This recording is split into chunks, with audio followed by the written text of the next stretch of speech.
Hi everybody, Jamie the Board Game Man here. In today's episode, we are going vintage, back to the year 1977. This game is from Parker Brothers, 2 to 4 players. It's actually a kid's game. It's ages 7 to 14. It is called Laverne and Shirley. Now in this game, it's kind of funny, you're trying to get as many dating hours as you can in a week. Very interesting. So what you're doing is you're going around the board and you're landing on certain places that you're able to put a chip on that day of the week. There are 3 items per day of the week, and you're trying to fulfill 2 of those 3 items. Once you do so, you're going to spin the spinner. It's either going to tell you your dream came true, and you actually get to put a dream card on that day of the week on your diary card that you have. And there's also one that you spin, and actually you can choose any day of the week to place it on. And there's one that, well, your date canceled, and you lose those 2 chips on that day, and you don't get a dream card. So that's how the game works, and what you're trying. But the thing is you don't know what that number is. You don't know how many hours you are, because when you get the dream card, you must keep it face down. You cannot look at the number. So you take it off the top of the stack, and you can put it face down on that day of the week. And at the very end of the game, which there's 2 different scenarios to end the game, whether someone has 4 of the day is completed and someone lands on 0, you get a visit from Laverne's father, the game ends, or if someone fulfills all 7 days of the week. Saturday and Sunday give you double the points, but like I said, you don't know how many points you're putting down on Saturday and Sunday, so you could even be putting a 1 or maybe up to 6 or 7 on that day. You just don't know. And until the very end of the game, everyone flips all the dream card numbers up, and whoever has the most hours dated wins. So head on down to the gamers table, where I'm going to show you how to play Laverne and Shirley.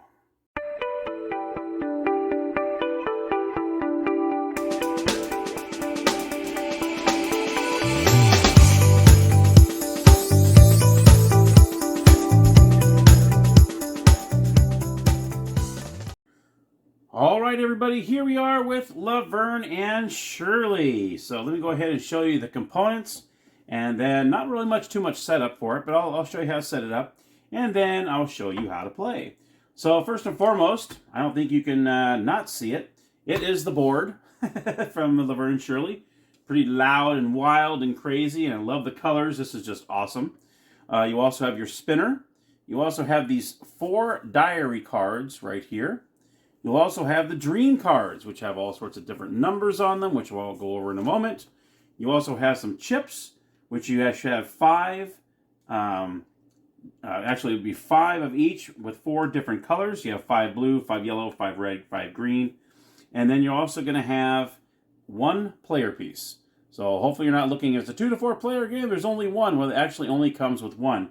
You actually use the same one as you go around, okay? And those are the components of the game. So each player is going to be handed a diary card. So let's just say I'm just going to do a quick little 2-player, just kind of show you how this works. Okay, so I'll go ahead and put 1 here, 1 here. We're going to place a spinner over here. You're going to go ahead and take these dream cards that have the numbers, just kind of do a quick little shuffle and place them face down by the board here. Let's say I have 1, they have 1, put the other 2 away. Let's play a 2-player. Each player is going to receive their 5 chips of their color. So let's just say I'm blue. I'll put these right here. And then we'll say their team is green. So we're going to give them their 5 green chips. Okay, there we go, like so. They're going to get their green chips. I'm going to get my blue chips. And we'll just go ahead and put the red and the yellow back in the box, since we're only a 2-player. There we go. We'll put those back in the box there. And there you have it. Okay, so that's pretty much the setup. See, it's very, very easy. So the object of the game is you're trying to get the most amount of hours of dates in a week. And how you do that is you're going to use this spinner, first of all, and it's a multi-use spinner. As you can see, there are numbers on the inside row, and that's going to be the number of spaces you're going to move. And I'll show you what these ones come up with in a second. That's going to come up when you're trying to complete a day of hours that you've got to date, and then you put those numbers in that corresponding day. So I'll show you how that works. So first of all, we're going to say the first player is going to go ahead and spin, and they spin a 6. So you're going to go ahead and move this 6 spaces. 1, 2, 3, 4, 5, 6. So that's pretty much how that works. And then you're going to do what it says on the board. Let's go over the spaces, because obviously moving is very easy. You'll see on each one of these days, these are the days of the week. You have Monday through Sunday in the middle of the board. Each of them have 3 spaces. You're going to have sleep late, put up your hair, and watch TV. Now you'll see on the board here, you'll see these spaces on the board. So for instance, you have brown bag. You're going to look for brown bag. You got one here on Thursday, Friday. It's pretty much almost every day. They're not on every day of the week. Every one of these is not on every day, so you have to kind of look for it. So let's just say you land on brown bag, okay? What you're going to do is you're going to take one of your chips, and you're going to lay it on any one of the days of the week that has brown bag on it. So let's just say the first player goes ahead and puts Thursday as brown bag, all right? So you're going to put a blue chip there. Now, you only have a limited amount of chips, so you can't really be putting chips everywhere on the board. So now you're really going to be pushing for this Thursday. Let me go ahead and pull this down a little bit so you can see a little better. That way it's a little closer to the camera. There we go. I don't know if that helps any. And I'll put the other player's diary board up here. We'll do it just like, I want to bring it up. There we go. That way you can still see the boards and all that good stuff. Okay. And the spinner I'll put right here. These are the green players' stuff here. There we go. Okay, so that's how you would do that. So you're going to choose one of the days of the week that has a brown bag. Say the next player spins, and they spin a 5. So you're going to go ahead and move a certain amount of spaces. If you land on another day, another dollar, obviously you're going to find a day here. Same with bus fare, sleep late, and all the regular spaces that are on the board. You're just going to go ahead and put that chip on the corresponding day. Now, you have stood up. If you're stood up, what you can do is you replace someone else's chip with one of yours. So let's just say green was over here. You can go ahead and say, okay, I was stood up, so I'm going to go ahead and replace your green. I'm going to put my blue there. And that's pretty much how you do that. If you land on any of these corner spaces, there's 2 different corner spaces, blind date and Dutch treat. If you land on blind date, then you can place a chip on any spot on the board. Okay. Dutch treat, you can spin again with another player, and what you're going to try to do is you both spin to see if you can land on a place that you need a chip for. Now, let me go ahead and go over how you get one of these cards to place on your diary board. Okay. If you manage to get 2 chips on one day, so let's just say I landed on another day, another dollar, on my turn. Oh, now I have 2 on Friday. This is when the outer part of the scanner comes into play. So what you're going to do is you're hoping to roll, or spin, I should say. There's no rolling in this game. If you spin a dream comes true, then what you're going to do is you're going to go ahead and grab one of these, and you're not going to look at the number. You cannot look at the number, all right? You're going to keep it face down, so no one else during the game is going to know what that number is, okay? You're going to grab this top card, and you're going to put it on Friday, because this is on Friday. If you spin a dream comes true, you automatically get it, and you're going to place it on Friday on your board. If you land secret dream, a secret dream means you can go ahead and place this on any one of your days of the week. That's what's cool about that. Okay, so what you would do is you would go, okay, if I want to land this, let's just say on Thursday. I'm going to put this face down on Thursday. Let's just say, this is for Thursday. So I landed on, actually, let's do Friday. So let's just say I landed on Secret Dream. I put it on Friday. I just decided to do it on Friday. What I would do is I automatically go ahead and put this on a day that I want. And I'm going to go ahead and remove the chips that I have for that day. That's what you do. And you put them back in your stack. And your turn is over. Dream canceled. So unfortunately, if you are going for Friday and you landed dream canceled, you do not get a dream card, and well, you lose those chips that are on that day. So that's it. If you land on 2 here, let's say you have 2, and you spin on wrong number, visit from Laverne's father. Dun, dun, dun. You're going to leave your chips in that space, okay? And on your next turn, you're going to spin again for that day. And if your 2 chips are still exposed, then you follow the directions on what you got. So it's pretty much just skip a turn. You land that, those stay there, and the next time around, you're going to spin again, see if you can get it. You would get Secret Dream on this one. So what I would do is I would grab a card, okay, place it anywhere I'd want, like Tuesday, and then you would take off those 2 chips on the day that you were attempting to spin on. And that's how that works, okay? But it's very important you do not look at the number. You always keep everything face down, so you have no idea. Now, Saturday and Sunday, you get double the hours. Now, you're really, it's really kind of tough because you don't know what number it is. So, I mean, obviously you don't want to put a 1 here or a 2 here because the numbers are from, I believe it's from, let me see here, 1 to 8, I believe, is the numbers that are here. Yeah, I think it's 1 to 8. I don't think there's any zeros in this game. I think it's just 1 to 8. All right, so you really don't know what number it's going to be, okay? And you continue in this way. So you're going to go ahead and just roll the dice. You're going to go ahead and land on one of these. You're going to put it on the board, and so on. What happens if you are spinning for a day when you have 2 chips on your color exposed on any day, Monday through Friday, you spin the spinner at the end of your turn to determine if your dream has come for that day. That's what you're going to do there, okay? Now, on the Saturday and Sunday, what happens there?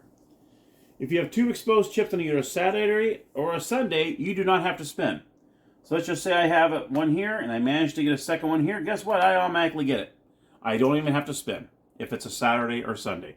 You automatically get a card and you put it right on Saturday or Sunday, whatever one you landed on. Excuse me, and that is it. So that's pretty cool about the weekend is you don't actually have to spin for it. As soon as you get those 2 chips on there, it's automatic. You draw a card and you place it on here and you're hoping that that number is high.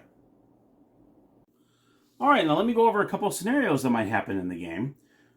Just like if you land on bus fare, let's just say you landed on bus fare, and I'm the blue player.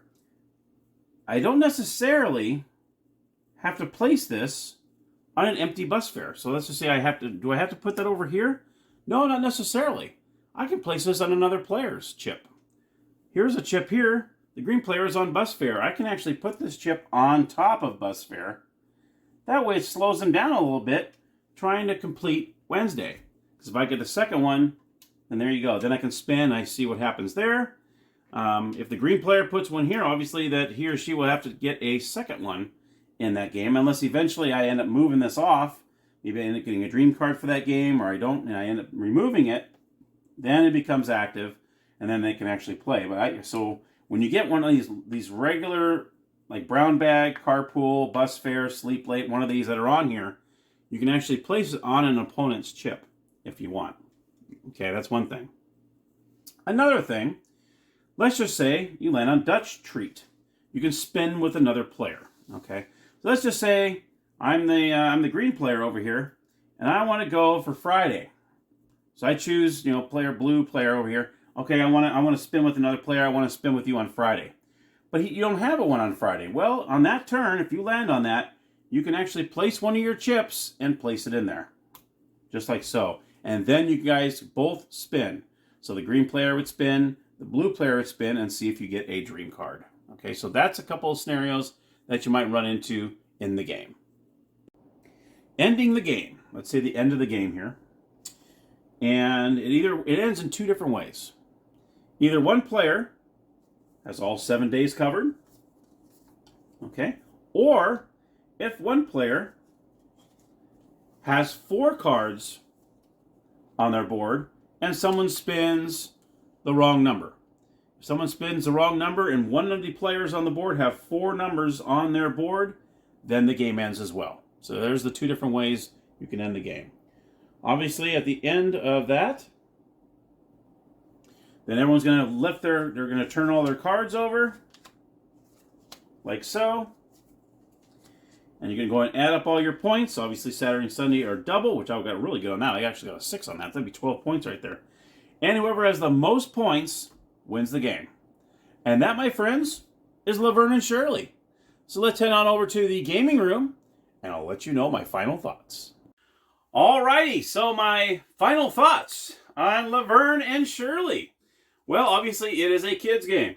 And it does say ages 7 to 14 on the box, so I'm not kidding. It is a kid's game. Probably aim more towards girls with dating and all that stuff. So I think but you never know. But if it's a kid's game, so if you're an adult and you're playing it with your daughter, I think that would be awesome. I think especially if you're playing a board game and you actually have a child that you can actually sit down with and actually play a board game with, and if you can spark a memory, maybe like 10, 20 years down the road. Remember, and all of a sudden she'll come across a Laverne and Shirley game like, oh my gosh, I used to play that with my mom, or I used to play that with my dad, and we played this game and had a lot of laughs, and that's what I hope with this game. This game, I think, would bring back some great memories of you playing with your daughter or son, if you're all together playing the game at one time. I think that'd be great. I don't see adults breaking out, hey, let's play Laverne and Shirley. I mean, you know. But when it comes to you and playing with your 7 to 14-year-old, maybe even a little younger, maybe a little older, you never know. Maybe you have a sweet 16 that likes to play the game just for fun because it's fun and it's funny, you know.